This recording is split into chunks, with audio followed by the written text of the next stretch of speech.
सरकार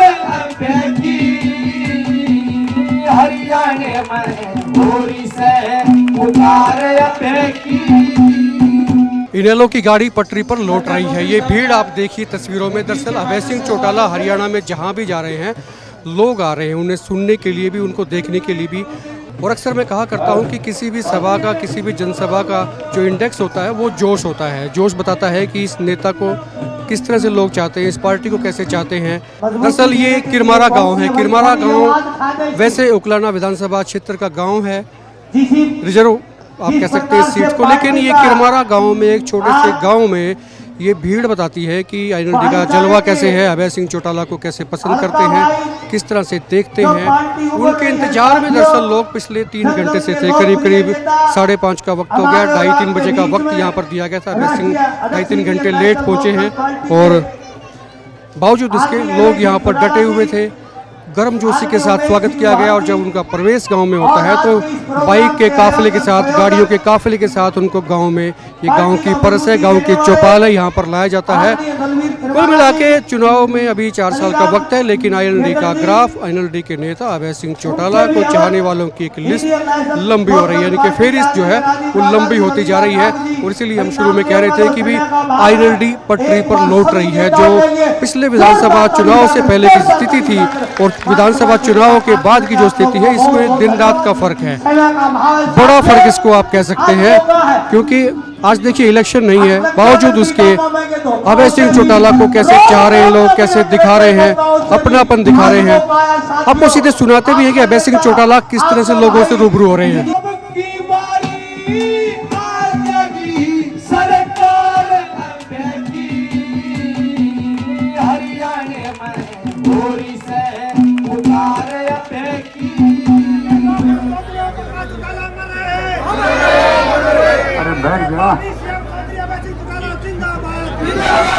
साथियों, 2019 में जब चुनाव हो रहा था, लोगों ने फैसला कर लिया था कि हम इस सरकार को बदलेंगे।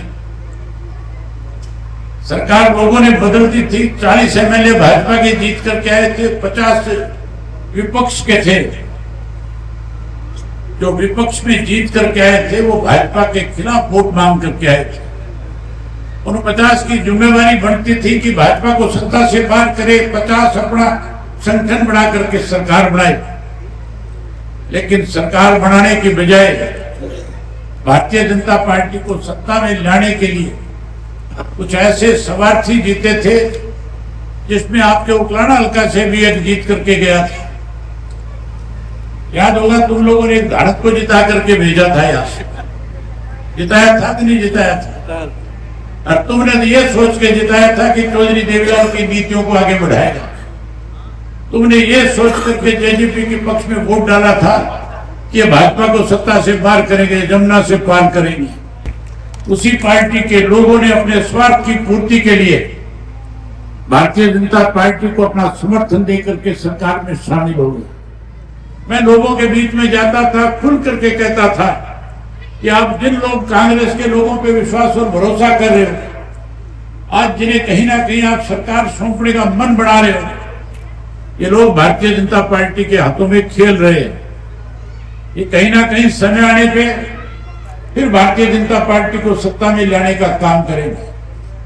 मेरी बात पे विश्वास नहीं होता था, लेकिन साथियों, उसी कांग्रेस के नेताओं ने, जिन्हें तुम सत्ता देना चाहते थे, उन्होंने भारतीय जनता पार्टी को तीसरी बार प्रदेश में सत्ता बनाने में एक षड्यंत्र के तहत बीजेपी को सत्ता सौंपने का काम किया।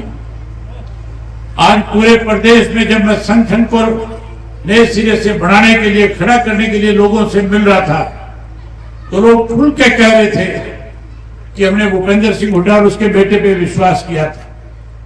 इन्होंने हमारे साथ विश्वासघात किया है। इन्होंने अपने कांग्रेस के साथियों को हरा करके कहीं ना कहीं फिर भाजपा को सत्ता में लाने का काम किया है। अब लोगों का विश्वास और भरोसा कांग्रेस से भी उठ चुका है। अब लोग एक मन बना चुके हैं कि आने वाले समय में 2029 में चौधरी देवीलाल की नीतियों की सरकार फिर से लाने का काम करेंगे। मुझे उम्मीद और भरोसा है आप लोगों पे कि जो लोग आज अलग अलग पार्टियां छोड़ करके इंडियन नेशनल लोकदल में अपनी आस्था व्यक्त करी है, वो फिर से पार्टी के संगठन को मजबूत बनाने में, सरकार को नए सिरे में इंडियन नेशनल लोकदल पार्टी की सरकार बनाने में बड़ी भूमिका निभाने के काम करेंगे।